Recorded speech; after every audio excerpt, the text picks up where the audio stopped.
Hello friends, my self श्रद्धा और हम लोग अपने चैनल नर्चर पॉइंट पे एनसीईआरटी साइंस का सिलेबस कवर कर रहे हैं।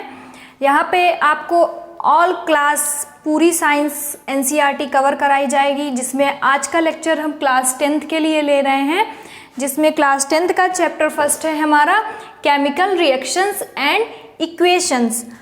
चैप्टर फर्स्ट हमारा किस पे बेस्ड है? केमिकल रिएक्शन एंड इक्वेशंस पर।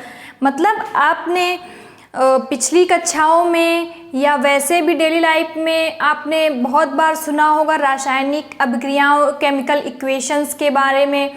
बहुत सी चीज़ों में कुछ चेंजमेंट होते हैं, है ना।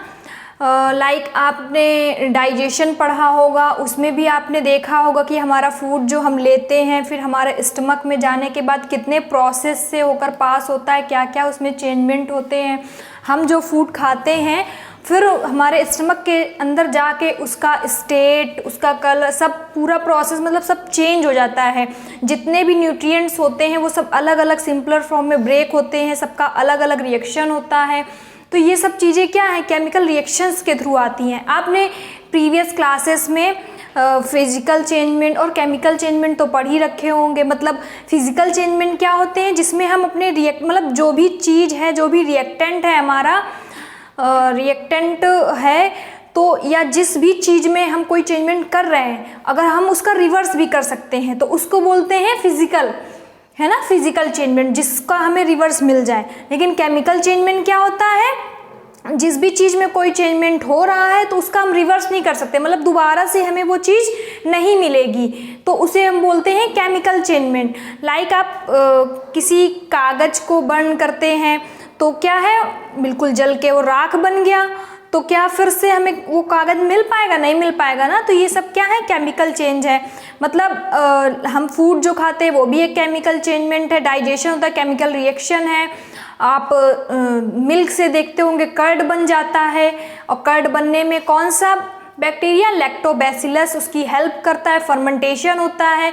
तो एक ये चेंजमेंट हुआ ना, मतलब मिल्क से कर्ड बन गया, उसका एक पूरा स्टेट पूरा सब चेंज हो गया, एक रिएक्शन हुई। अब मिल्क से कर्ड से दोबारा हम मिल्क तो नहीं प्राप्त कर सकते, दोबारा हमें वो चीज़ नहीं मिल सकती है। तो ये सब क्या है? केमिकल चेंजमेंट के अंदर आता है। मतलब ये सब जो है केमिकल रिएक्शंस हैं, इनमें क्या क्या चेंजमेंट होता है, इस चैप्टर में हम वही पढ़ेंगे कि केमिकल रिएक्शंस क्या होती हैं, उनको हम कैसे शो कर सकते हैं, कितने how many types of chemical reactions, उनको कैसे शो करेंगे, इनका क्या यूजेस है।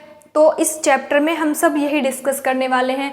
तो फर्स्ट ऑफ ऑल हम देखते हैं केमिकल रिएक्शंस क्या होती हैं, उनमें क्या क्या चेंजमेंट होने चाहिए जिसके थ्रू हम इन्हें बोल सकते हैं कि हाँ इसमें केमिकल चेंजमेंट हुआ है। तो देखिए आप केमिकल रिएक्शन क्या है।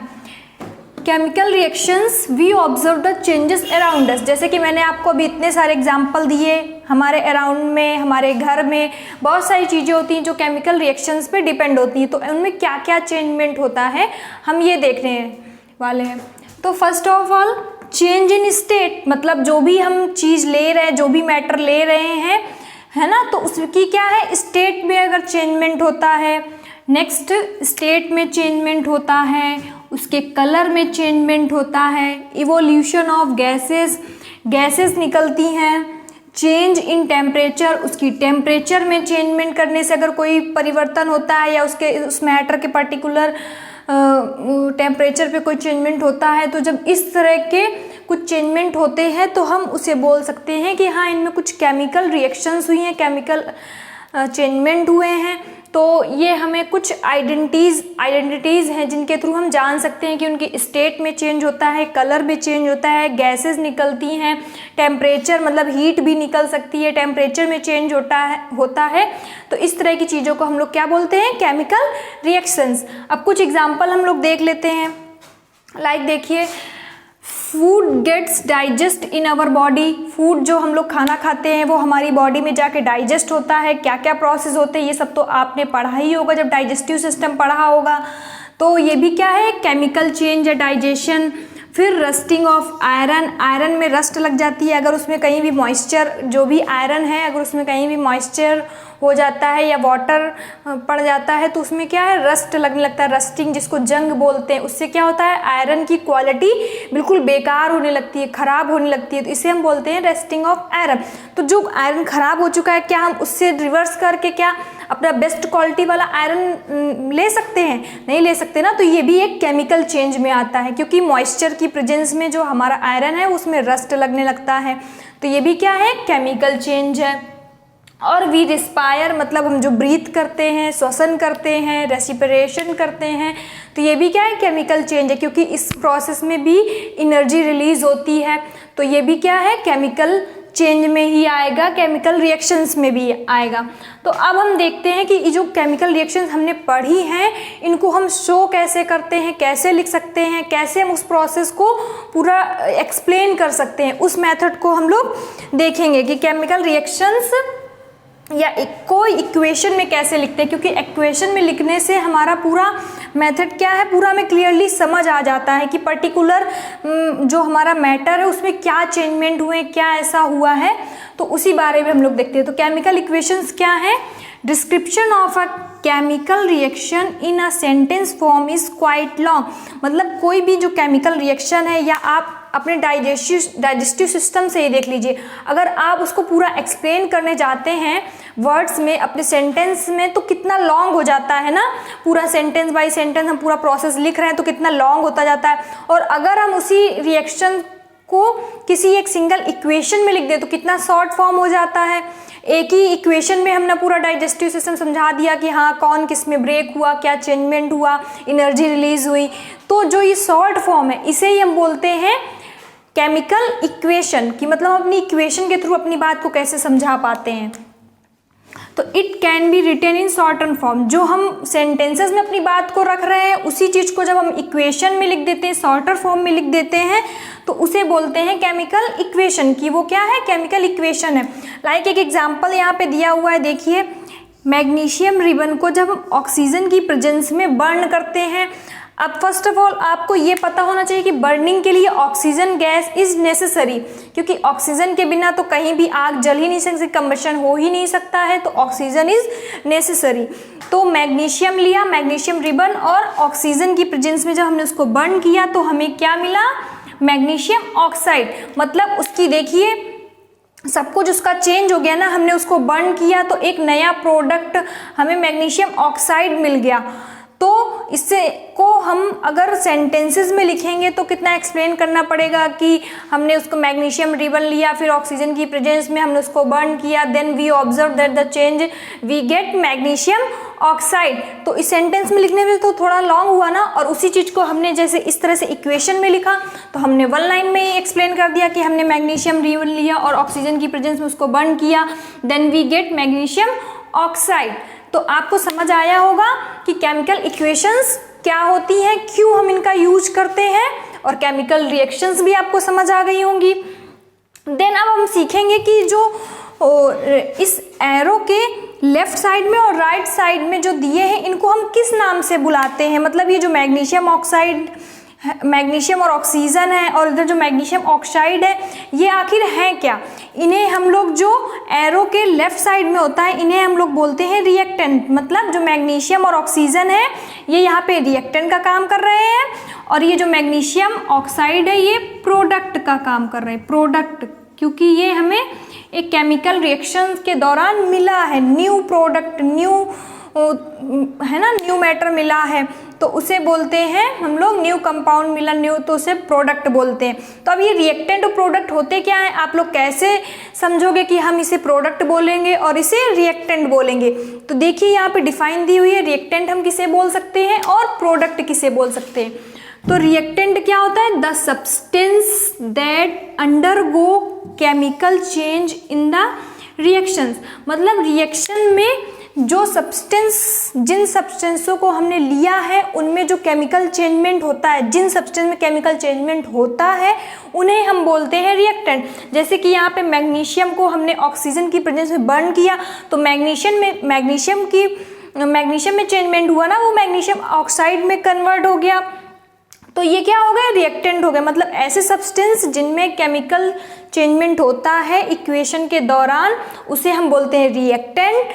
एंड प्रोडक्ट किसे बोलेंगे, the new substance is form during the reaction, मतलब जब रिएक्शन हो रही है उसके दौरान हमें जो न्यू सब्सटेंस मिलता है उसे हम क्या बोलते हैं, प्रोडक्ट बोलते हैं। जैसे कि हमें इस इक्वेशन में मैग्नीशियम को हमने बर्न किया, हमें न्यू प्रोडक्ट मिला ना मैग्नीशियम ऑक्साइड, ये तो पहले से था नहीं हमारे पास, ना ही हमने मैग्नीशियम ऑक्साइड को लिया, हमने तो सिर्फ मैग्नीशियम रिबन को लिया था और ऑक्सीजन की प्रेजेंस में बर्न किया था। बर्न करने के बाद हमें ये नया प्रोडक्ट मिला है, तो ये क्या हो जाएगा, इसे हम बोलेंगे प्रोडक्ट। और जो हमने पहले सब्सटेंस लिए थे जिनमें हम चेंजमेंट कर रहे थे उन्हें हम बोलेंगे रिएक्टेंट। तो फ्रेंड्स आपको इक्वेशन में उसके दोनों तरफ के लेफ्ट हैंड और राइट साइड के प्रोडक्ट के सब्सटेंस के बारे में पता चल गया होगा कि किसे हम रिएक्टेंट बोलेंगे और किसे हम प्रोडक्ट बोलेंगे। तो फ्रेंड्स जाहिर सी बात है आपको इतना तो क्लियर हो चुका होगा। अब हम आगे बढ़ते हैं, अब हम जानेंगे कि chemical reactions, how many types of chemical reactions, मतलब कितने टाइप्स की होती हैं। अब हर एक चीज़ की कैटेगरी होती है ना कि उनको अलग अलग उनकी प्रॉपर्टीज़ के हिसाब से उन्हें क्लासीफाइड किया जाता है, तो उसी तरह से केमिकल रिएक्शंस को भी साइंटिस्ट ने क्लासीफाइड किया है, उनको डिवाइड किया है कि हम कुछ रिएक्शन को इसमें रखेंगे, कुछ को इसमें रखेंगे, सबकी अलग अलग प्रॉपर्टीज़ हैं। तो यहाँ पे हम देख रहे हैं there are 5 types of chemical reactions, मतलब कितनी है, 5 टाइप्स की केमिकल रिएक्शंस हम लोगों को पढ़नी है। जिसमें फर्स्ट क्या है, कॉम्बिनेशन रिएक्शन, मतलब कॉम्बिनेशन से हमें समझ आ रहा है कि यहाँ कुछ रिएक्टेंट मिल रहे होंगे जिनसे कुछ नया प्रोडक्ट मिल रहा होगा, इसीलिए हमने इसका नाम कॉम्बिनेशन दिया है। दूसरी है डीकम्पोजिशन रिएक्शन। अब ये कॉम्पोजिशन कॉम्बिनेशन का क्या है, अपोजिट है, मतलब यहाँ पे दो रिएक्टेंट एक रिएक्टेंट कोई होगा वो ब्रेक होके अलग हो रहा होगा, उससे कोई अलग प्रोडक्ट मिल रहे होंगे, ब्रेक हो रहा होगा यहाँ पे, तो उसे हमने लिया डीकम्पोजिशन रिएक्शन में। नेक्स्ट हमारी थर्ड क्या है, डिस्प्लेसमेंट रिएक्शन। डिस्प्लेसमेंट से आपको समझ में आ गया होगा, प्लेसमेंट मतलब किसी रिएक्टेंट का प्लेस चेंज हो रहा होगा, है ना, तो उसे हमने बोला डिस्प्लेसमेंट रिएक्शन में पढ़ेंगे। अभी हम आगे जब इनका पूरा एक्सप्लेनेशन देखेंगे विद एग्जांपल तो आपको पूरा क्लियर हो जाएगा कि कॉम्बिनेशन कैसे होता है, डिस्प्लेसमेंट कैसे होता है, डीकम्पोजिशन कैसे होता है। नेक्स्ट है double displacement.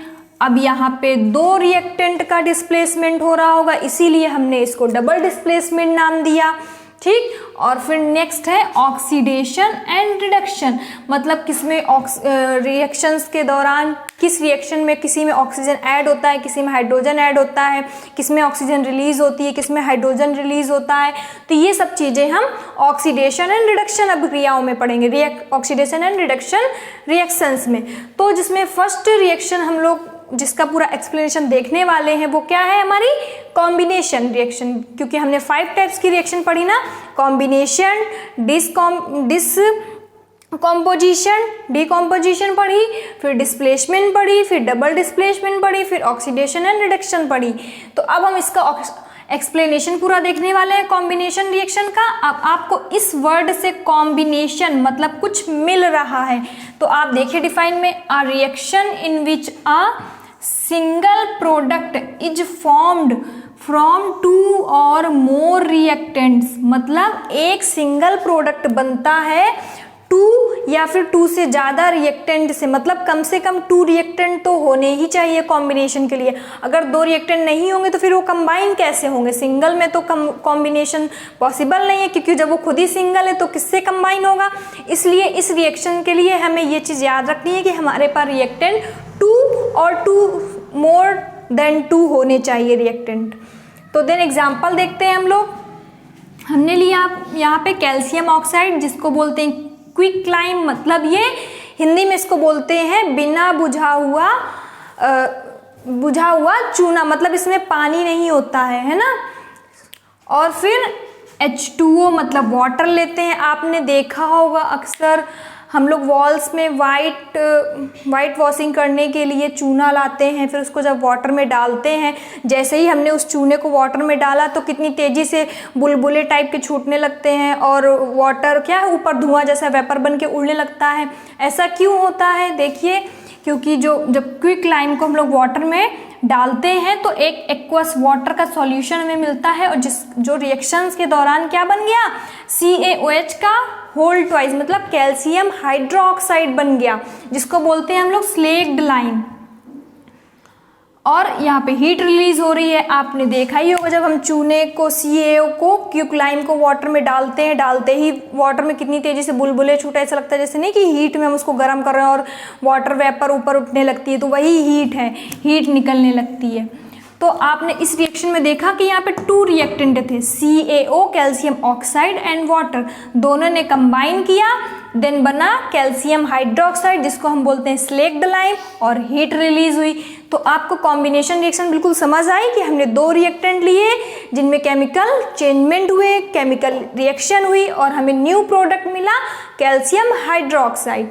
Then next example देखेंगे हम लोग बर्निंग ऑफ कोल। कोल मतलब कार्बन, तो कार्बन ये S का मतलब है सॉलिड स्टेट से। हम लोग इक्वेशंस में कभी कभी उनकी फिजिकल स्टेट को भी शो करते हैं, लाइक सॉलिड के लिए हम लोग S लिखते हैं, गैस के लिए G लिखते हैं, लिक्विड के लिए हम लोग L लिखते हैं, और किसी चीज़ का अगर वाटर में सॉल्यूशन है तो उसके लिए हम एक्वस लिखते हैं। जैसे यहाँ पे हमने जो CaO का वाटर में सॉल्यूशन बना ना, तो हमने उसके लिए एक्वस लिखा। तो ये फिजिकल स्टेट है। अब हमने यहाँ पे सॉलिड कार्बन लिया और बर्न कर रहे हैं, तो फिर ऑक्सीजन तो जरूर होगी। तो जब कार्बन को हमने ऑक्सीजन की प्रेजेंस में बर्न किया, देन हमें मिला कार्बन डाइऑक्साइड, CO2 गैस मिली। तो आपने देखा यहाँ भी 2 रिएक्टेंट थे, कार्बन एंड ऑक्सीजन, जो बर्न हुए तो हमें एक न्यू प्रोडक्ट मिला, सिंगल प्रोडक्ट मिला, जिसे हमने बोला कार्बन डाइऑक्साइड। तो आपको कॉम्बिनेशन रिएक्शन बिल्कुल क्लियर हो चुकी होगी कि क्या मतलब है इसका। मतलब इसमें 2 और मोर रिएक्टेंट मिलके एक सिंगल प्रोडक्ट बनाते हैं, इसे हम बोलते हैं कॉम्बिनेशन रिएक्शन। और आपने एग्जाम्पल भी देखे, बिल्कुल अच्छे से क्लियर हो चुका होगा। अब नेक्स्ट इसी में एक इम्पॉर्टेंट नोट है कि ये जो हीट निकल रही है इसको हम कुछ अलग नाम से भी बुला सकते हैं। इन रिएक्शंस का कुछ अलग नाम दे देते हैं जिनको बोलते हैं एक्सोथर्मिक। एक्सो, एक्स से मतलब कोई चीज बाहर निकल रही है, तो एक्सोथर्मिक रिएक्शंस क्या होती हैं? Reactions in which heat is released along with the formation of product. मतलब जब कोई प्रोडक्ट बन रहा होता है तो उसके दौरान जब हीट रिलीज होती है, आपने देखा ना यहाँ पे हीट निकल रही है, तो ऐसी रिएक्शंस को हम लोग क्या बोल सकते हैं? एक्सोथर्मिक, जिनमें हीट रिलीज होती है। और आपको नाम ये एक्सो, इससे भी याद रखना, एक्सो का मतलब कोई एक्स मतलब बाहर निकल रहा है ना। तो जब जिसमें हीट रिलीज होती है तो उसे हम बोलते हैं एक्सोथर्मिक रिएक्शन। अब जिनके हम कुछ एग्जांपल्स देखेंगे तो हमें बिल्कुल क्लियर हो जाएगा। पहला देखिए, burning of natural gas. Natural gas हम किसे बोलते हैं? CH4 को, इसको मेथेन भी बोलते हैं। तो इसकी हमने गैसियस स्टेट ली, अब इसको भी बर्न कर रहे हैं, तो ऑक्सीजन बर्निंग से आपको याद रखना है कि ऑक्सीजन तो वहाँ जरूर होगी। फिर इन्होंने रिएक्शन की तो हमें क्या मिला? कार्बन डाइऑक्साइड गैसियस स्टेट में, वाटर वेपर के फॉर्म में, गैस के फॉर्म में उड़ गया और हीट रिलीज हुई। तो हीट रिलीज हुई तो ये हमारी इक्वेशन किस में आ गई? एक्सोथर्मिक में आ गई। और ये कॉम्बिनेशन रिएक्शन भी है।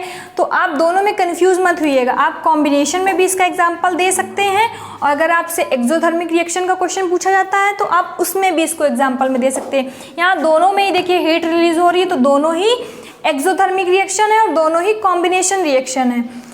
नेक्स्ट, रेसिप्रेशन के लिए मैंने आपसे पहले ही लेक्चर के स्टार्टिंग में डिस्कशन किया था कि जो हम लोग रेसिप्रेट करते हैं वो भी एक केमिकल चेंज है। तो देखिए यहाँ किस तरह से है।